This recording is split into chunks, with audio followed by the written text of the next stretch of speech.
I see a speaker on my right. Thank you, Mr. Ahmad, dear ambassadors, dear participants. My name is Ahmad Shahidov. I represent Azerbaijan Institute for Democracy and Human Rights. And before starting my speech, I want to congratulate the representative of Azerbaijan, as well as Mr. Moderator and all Azerbaijanis represented here on the occasion of Independence Day of Azerbaijan. Today, 28th of May, is the Independence Day of Azerbaijan. So, to be honest, today's topic is very important to me because I have experienced the negative consequences of this in my personal experience, and that's why I want to share my personal experience. I participated in the elections as a candidate in the parliamentary elections held in Azerbaijan in 2015 and 2020.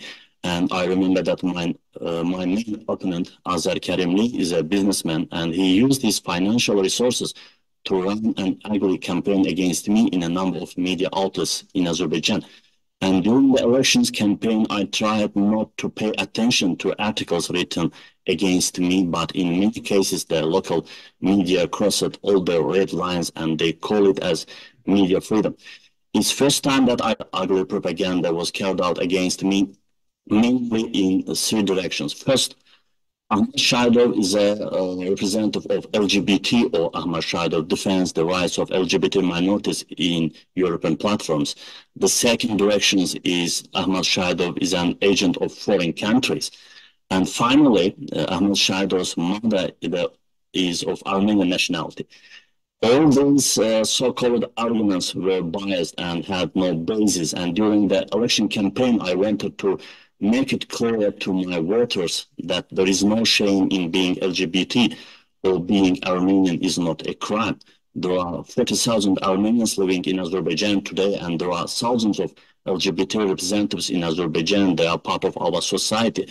But later, I decided that if I say it openly to my voters, I will lose my voters during the elections, because the local mentality favors talking openly about such topics. That's why I remained silent in front of this ugly campaign. And now I want to address the distinguished panelists. What do you think is the problem here?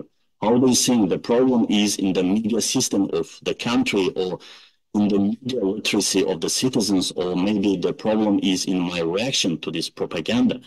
Because we believe that strong democracies rely on the active and well-informed participation of their citizens, because equipping citizens with the necessary skills and knowledge to enhance their ability to understand and value democratic processes, including elections, as well as to critically evaluate the information they are receiving, is essential to the effective exercise on the right to vote. In fact, there are new technologies, social networks, and online media to be utilized to enhance media literacy and promote democratic engagement. But unfortunately, in many cases, the internet media and social networks play the role of an effective facilitator in the spread of disinformation and misinformation.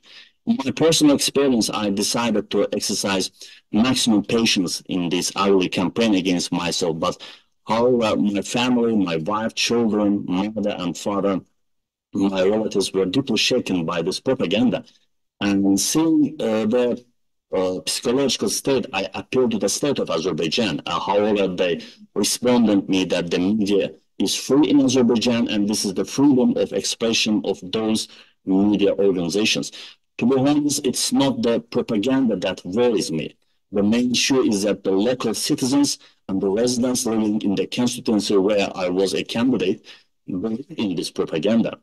It's strange, but during my meetings, during the election campaign, the local residents in the village sometimes ask me strange questions about if I am LGBT or not, if my mother is of Armenian nationality or not.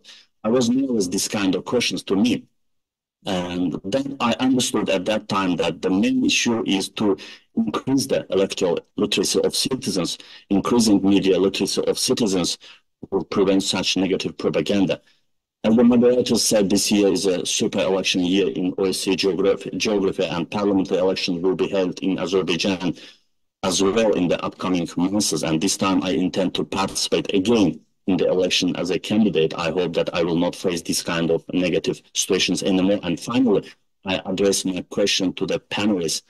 In your opinion, what steps should be taken to prevent such negative situations during the election? Thank you so much.